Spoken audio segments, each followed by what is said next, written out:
Welcome to video number 2 in the fresh properties test of concrete. In this video, we're going to talk about the unit weight, ASTM C138. And this test measures the density. That's the mass divided by the volume of concrete. And this can be used to figure out what the unit weight is. Compare it to maybe your idealized unit weight. That would be the unit weight that you would calculate based on the concrete mix design.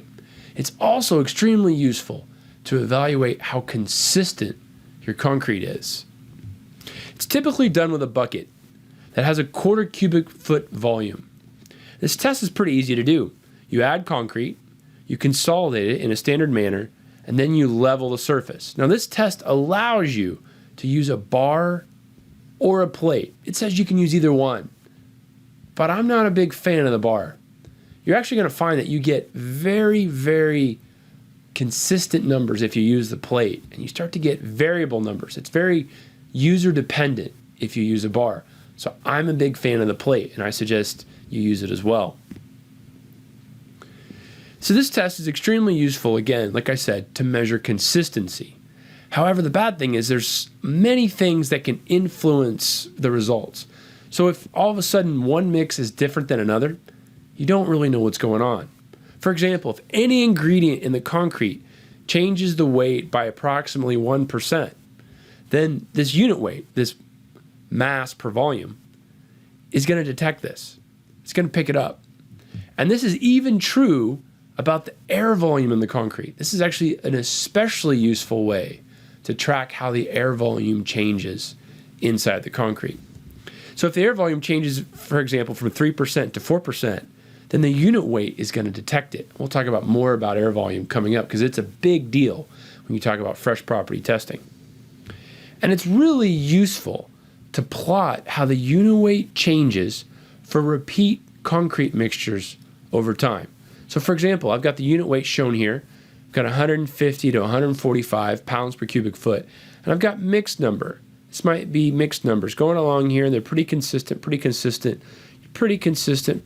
and all of a sudden one jumps way down and then it's back up. So there's an outlier. Something happened with that mix. This unit weight, again, lets you know that something's not quite right. With the unit weight test, there's only a few challenges with it. Number one, it requires that you usually have to have a battery-powered scale in the field. Also needs to be accurate to about 0.1 pound, okay? And most quality control testers don't have this. Now why? I don't really know, because this test is great. I think everyone should have this. And if you find an outlier in your data, then you don't really know what causes it. I said this before. For example, the scales that are used to weigh the rock, the sand, the cement, or fly ash, they can be off by plus or minus 2% from the theoretical batched value. These scales can be off. They're not perfect. But the good thing is that you usually know how much they are off. They usually tell you if they're a little bit high or a little bit low and about how far they're off.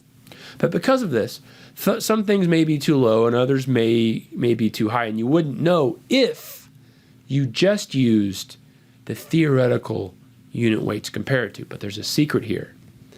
But in my opinion, I don't think either one of these things are too big of a deal. I think we can overcome both of them.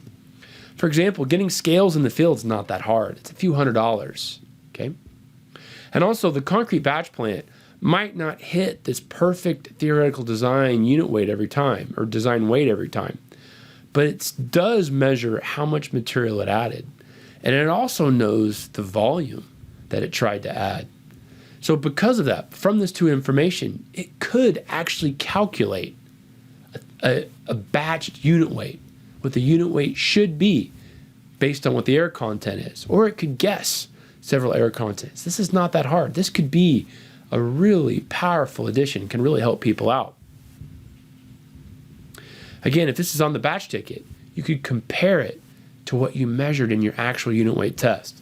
And I think this is a huge missed opportunity and something that we need to do as a concrete industry in the future. Take care.